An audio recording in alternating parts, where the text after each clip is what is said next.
বেশ কিছুদিন শ্বশুরবাড়িতে থাকার পর এবার কিন্তু বাড়ি ফেরার পালা। কারণ ছেলের এক্সাম শুরু হয়ে গেছে, সোমবার থেকে এক্সাম, আর আজ হলো শনিবার।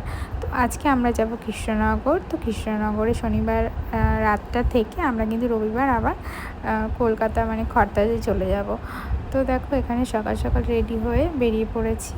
তো আমাদের এই যে টোটো চলে এসেছে, টোটো করেই যাব স্টেশন। বেশ অনেকটা রাস্তা, আর আজকের ওয়েদারটা না এমন একটা ঠান্ডা ঠান্ডা ওয়েদার, তো ভয় লাগছে, এত হাওয়া দিচ্ছে। তো টোটোতে গেলে বেশ হাওয়া লাগবে, কিন্তু কিছু করার নেই, যেহেতু গাড়িতে গেলে সমস্যা হয়, সেই টোটোর করে যেতে হবে।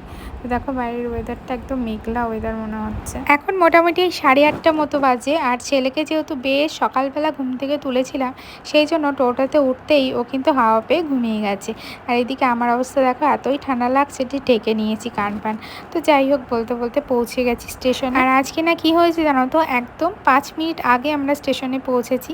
এই রকম হলে না আমার ভীষণ ভয় লাগে, কারণ এর আগে আমাদের একদিন হয়েছিল যে দৌড়ে দৌড়ে গিয়ে আমার পর ট্রেনে ড্রাইভার যে ছিল ওনাকে বলেছিল যে একটুখানি দাঁড়ান, ওরা আসছে, এরকম একটা সিচুয়েশনে হয়েছিল। তো আমাদেরকে দেখে, বাচ্চা নিয়ে দেখে হয়তো উনি দাঁড়িয়েছিলেন। তো এরকম একটা সিচুয়েশন এসেছিলো, তো সেই জন্য না আমার ভীষণ ভয় লাগে। তো যাই হোক, বলতে বলতে ট্রেন চলে এসেছে। ট্রেনটা বেশ ফাঁকাই ছিল। তো ট্রেনের মধ্যে উঠে দেখো ঝালমুড়ি খাচ্ছি আমি এখানে। আর আমার ছেলে তো এই সমস্ত খাবার পেলে আর ওর কিছুই চায় না, ভাত টাত তো খায় না, কিন্তু এইসব চটপাটা খাবার খেতে ভীষণ পছন্দ করে। শুধু ও বলে না, সব বাচ্চারা এইসব খাবার খেতে পছন্দ করে।